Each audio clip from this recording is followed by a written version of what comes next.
sekalian. Waktu penamaan calon tak nak. Kejut tanangga raya depan rumah kita udah turap, dah betar. Ya jak serak-rak kita nak ngundi, rak-rak ya jual lah sidaknya baru nak getah raya. Ada lagi tempat kadang-kadang lebih menyedihkan, ditang agak setengah aja. Katanya, kelak mungkin kita orang mangkah saya, mungkin kita orang mangkah BN, baru nyambung setengah lagi. Mungkin kita orang mangkah sidak PR, si berceraya lah kita orang kelak. Pandai nak sidaknya. Ya sebenarnya taktik lama mari. Nama lagi dah jin mensia. Ada lagi sikit perkara. Contohnya rakan kita di seberang hilir. Mana-mana tempat yang lagi berjematan. Nang rungak-merungak dia jambatan sidak kedah. Malah dia nyukat. Sukat tak sukat. Sukat tak sukat. Dah alah-alah kerjanya nyukat jembatan aja. Apalagi lah sidak dia nak datang harap hati.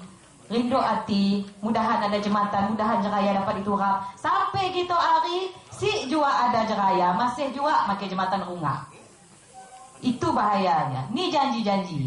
Janji ditepati kah janji dicepati? Banyak di Bombay masalah mudah nak makan capati. Sikit lagi saudara. Hari tu yang berlaku dengan sahabat saya pun.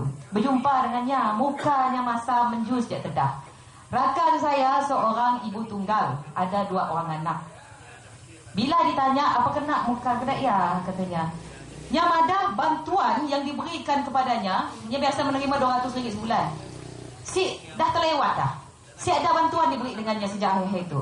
Jadi pergilah sidak ke Jabatan Kebajikan Masyarakat Kedah. Nak nanya, ni bantuan apa kenakah bantuannya si diberi untuk bulan tu? Tahu kita apa di pada adatnya? Kita terlibat dengan sidak pembangkang. Terlibat dengan sidak Pakatan Rakyat. Ya, bantuan kita ya ditarik balik. Duit siapa ya? Duit bapak dan nyakah? Walhal duit ya adalah duit zakat. Duit ya adalah duit rakyat. Adakah tu dikatakan pembelaan terhadap golongan yang memerlukan? Sebenarnya saudara, menyokong ataupun memilih siapa-siapa aja, ya hak kita. Ada termasuk dalam government order bahawa kaki tangan kerajaan si salah punya nak dengar ceramah, nak baca risalah ataupun menghadiri apa-apa aja si salah. Tapi masalahnya kena itu bila dah jadi kaki tangan kerajaan government servant, kita tu rumbulaknya nangga bendera pun tak boleh. Nak rasa berusaha rasa kita. Bersalam pun boleh. Menangga calon-calon ataupun nangga-nangga orang pakai baju Pakatan Rakyat mendapat nyimpang ke lain. Takut. Taknya takut kena dismiss dihantar ke Ulu Beram. Ya masalahnya. Inilah penindasan namanya. Kita harus ingat saudara. Rezeki kita bukan pada Barisan Nasional. Allah yang berikan rezeki kita. Kita sujud nyembah siapa? Nyembah yatim. Saya dah ya. InsyaAllah. Baiklah saudara, kita teruskan lagi sesi ceramah kita. Tengok persilakan otai kita. Iaitu Ayahanda Tuan Haji Wan Zainal Wan Sanusi, penasihat PKR Sarawak, untuk menyampaikan pesanan dan juga ceramah beliau. Dipersilakan hormatnya. Bismillahirrahmanirrahim. Assalamualaikum warahmatullahi wabarakatuh. Alhamdulillahirabbil alamin wassalatu wassalamu ala asyrafil mursalin wa ala alihi washabbihi ajmain. Terima kasih saudari pengurusi majlis yang kita raikan calon kita Ahmad Nazib, Tuan Haji Johari, dan juga ayahanda beliau Tuan Haji Johari, Abang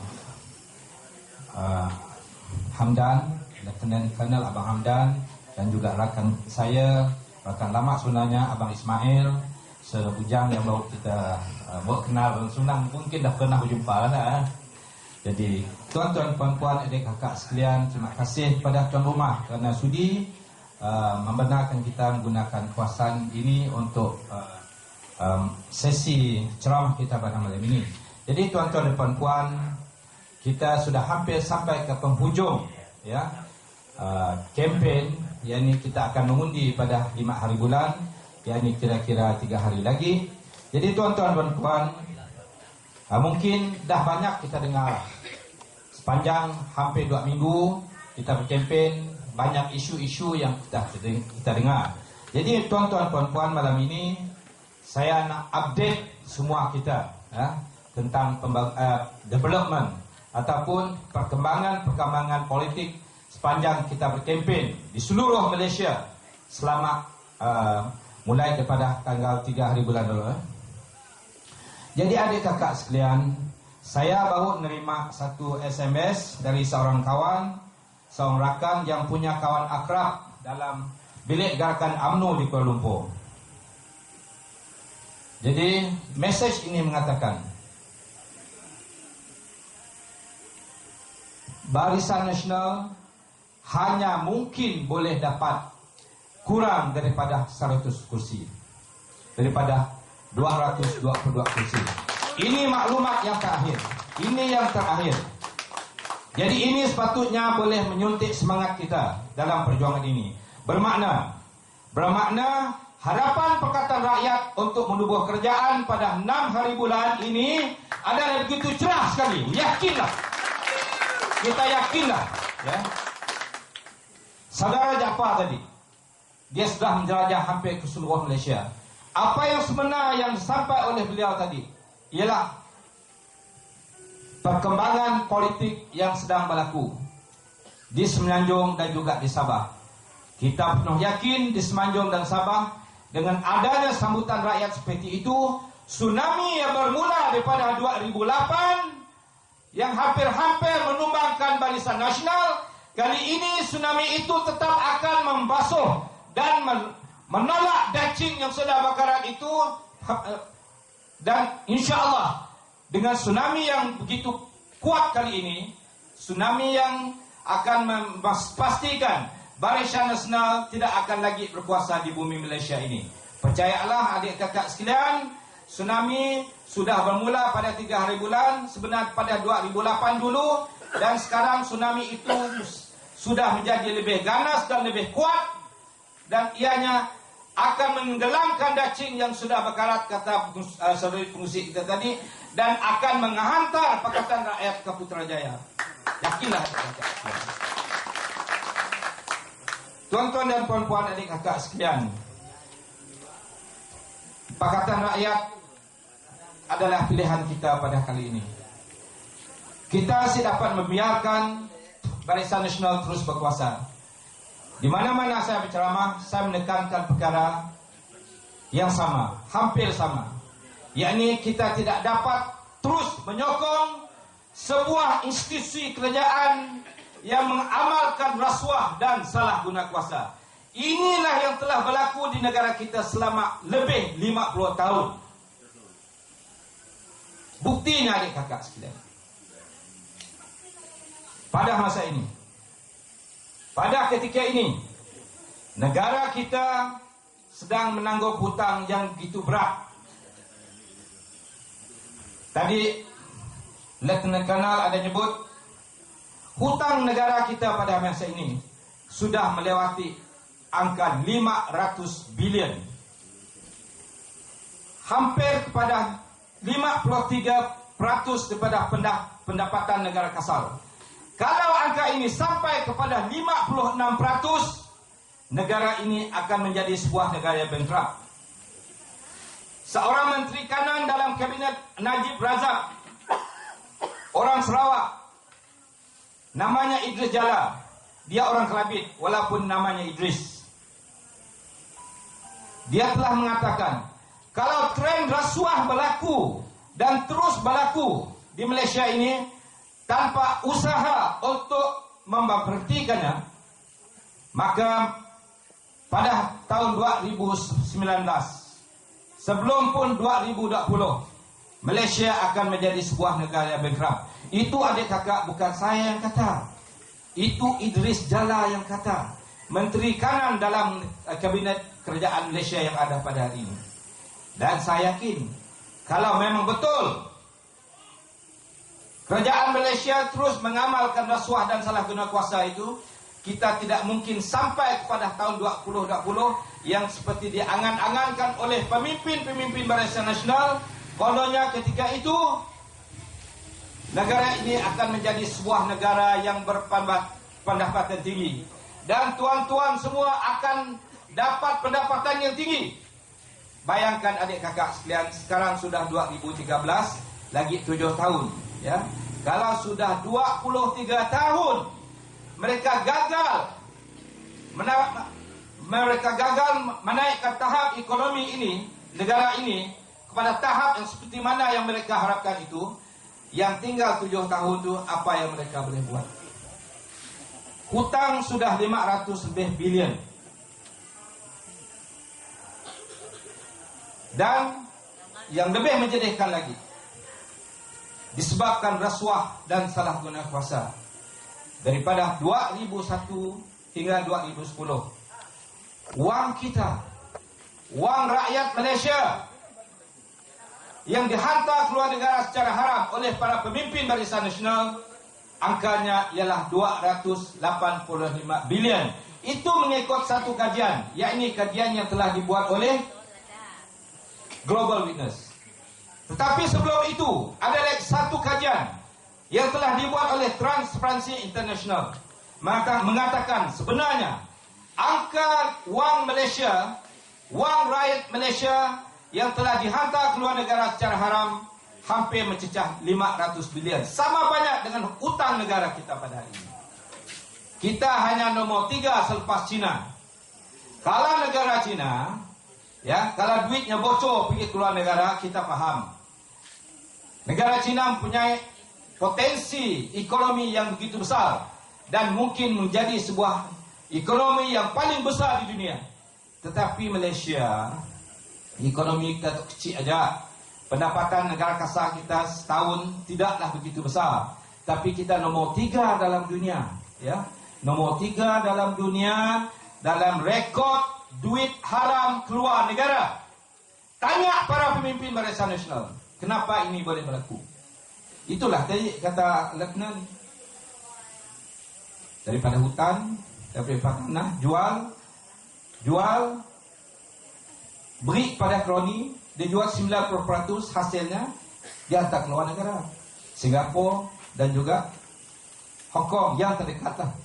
Hanya 10% saja yang tinggal di negara ini. Jadi kita bayangkan, ya baru Sarawak aja, belum Malaysia lagi. Ya, banyak cerita-cerita yang kita dengar, para pemimpin Barisan Nasional menyalahgunakan kuasa mereka untuk pastikan kekayaan bagi mereka sendiri, kekayaan bagi keluarga mereka, kekayaan bagi kroni-kroni mereka, dan kita ini tinggallah masih macam tu. Ya, tinggallah masih macam tu. Sarawak dah 50 tahun dan Malaysia, termasuk semenjak Malaysia sudah 55 tahun. Jadi adik kakak sekalian, kita harus fikir perkara ini, ya. Jadi sudah sampai masanya kita buat satu keputusan yang baik. Saya baca tadi dalam Sarawak Tribune, Najib kata pada 5 hari bulan kita mesti buat satu keputusan yang betul. InsyaAllah kita akan buat satu keputusan yang betul. Dan kita akan buat keputusan yang tepat pada 5 hari bulan. Pada 5 hari bulan kita akan memastikan kemenangan bagi Pakatan Rakyat. Diajak cara kita untuk menyelamat negara ini daripada kebangkrapan. Ya, adik kakak sekalian, ada 2 lagi perkara saya nak sebut. Tadi juga sudah disebut oleh secara sepintas lalu oleh Saudara Jaafar. Dan maaf, saya kurang sihat malam ini, jadi seorang agak rasa tetap dah sekat-sekat, ya. Kita menjanjikan, yakni Pakatan Rakyat menjanjikan pendidikan cuma untuk anak kita. Ini, saudara, ini bukan cakap, ini rancangan kita. Saudara tidak dengar, saudara pulang.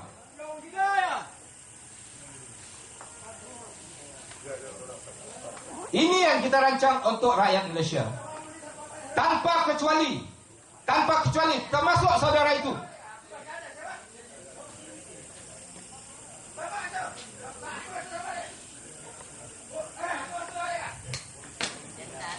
Tuan-tuan dan puan-puan, kita sik ngaco majlis orang lain. Kita hanya madah apa yang kita nak lakukan yang terbaik untuk rakyat Malaysia. Ya. Jadi kita sih perlu ambil pot tentang perkara macam ya. Yang kita nak bincang ialah satu perkara yang penting untuk masa depan kita, untuk masa depan anak-anak kita. Kita sih akan beri BRIM macam Barisan Nasional. Kita akan beri anak-anak kita pendidikan percuma daripada sekolah rendah sampailah ke universiti. Nilainya adik kakak, kalau yang ambil setakat diploma nilainya sampai 60,000. Kalau yang ambil ke peringkat degree tergantung pada khusus yang diambil, nilai pendidikan percuma ya boleh mencecah pada 120,000. Jadi kalau dibanding dengan BRIM ya, BRIM ya siap ada apa adik kakak. BRIM ya sebenarnya diberi hanya oleh disebabkan keadaan yang sudah begitu terdesak ya. Mereka sudah merasakan kekalahan hampir di tangan mereka. Maka ada cara lain, ya. Niat mereka memberi BRIM hanyalah untuk ya mendapat undi, ya. Mereka menggunakan BRIM itu sebagai cara untuk memancing undi, untuk mendapat undi. Adik kakak dan saya nak tekankan di sini kedudukan BRIM yang sebenarnya. Ya, saya pernah mengikut satu majlis ilmu seorang ustaz yang agak popular di Kuching ini, ditanya oleh seorang karya dalam masjid semasa ceramahnya mengatakan, "Ustaz, BRIM untuk macam ni ustaz." Soalan yang mudah aja. Ustaz yang kata, kalau niatnya untuk memancing undi, haram. Dan kalau kita menerima duit BRIM ya, juga niat untuk mengundi Barisan Nasional, kita sama-sama dengan para pemimpin Barisan Nasional melakukan perkara yang haram. Jadi ditanya lagi pada ustaz, macam ni lah ustaz, keadaan kita tu, boleh kita terima BRIM? Ya, memang duit kita, duit tuan-tuan, bukan duit Barisan Nasional, bukan duit daripada Najib, bukan duit daripada Taib. Duit Najib, duit Taib akan sampai ke tangan kita. Duit mereka akan keluar negara, mungkin akan beli cincin yang lebih mahal. Kalau sekarang nilai cincin itu 24 juta, mungkin kalau diteruskan Perdana Menteri dengan orang yang sama, mungkin cincin istrinya akan bernilai 50 juta. Jadi adik kakak sekalian, siapa yang sudah menerima BRIM ya, pastikan ya.